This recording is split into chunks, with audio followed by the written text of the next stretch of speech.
চিংড়ি মাছের মালাইকারি, এঁচোড় চিংড়ি, পটল চিংড়ি অনেক তো খেয়েছি। তাই ভাবলাম আজকে চিংড়ি মাছের একটু অন্যরকম রেসিপি বানাই। তো এর জন্য আমি চিংড়ি মাছ নিয়ে নিয়েছি ভালো করে ধুয়ে পরিষ্কার করে। তো এখানে আমি একটা মিক্সচারে মশলা করে নেব।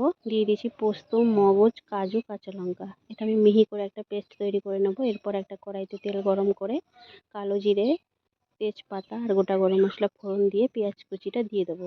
পেঁয়াজ কুচিটা এদিকে ভাজা হতে থাকুক, এদিকে আমি একটু নুন হলুদ মাখিয়ে নেব। তো পেঁয়াজ ভাজা হয়ে গেছে, এবার আমি এই বেটে রাখা মশলাটা দিয়ে দেবো। মশলাটা দিয়ে একটু নেড়েচেড়ে এর উপরে একে একে নুন, হলুদ, কাশ্মীরি রেড চিলি পাউডার, ধনে গুঁড়ো, জিরে গুঁড়ো দিয়ে ভালো করে আমি মশলাটা একটু কষিয়ে নেব।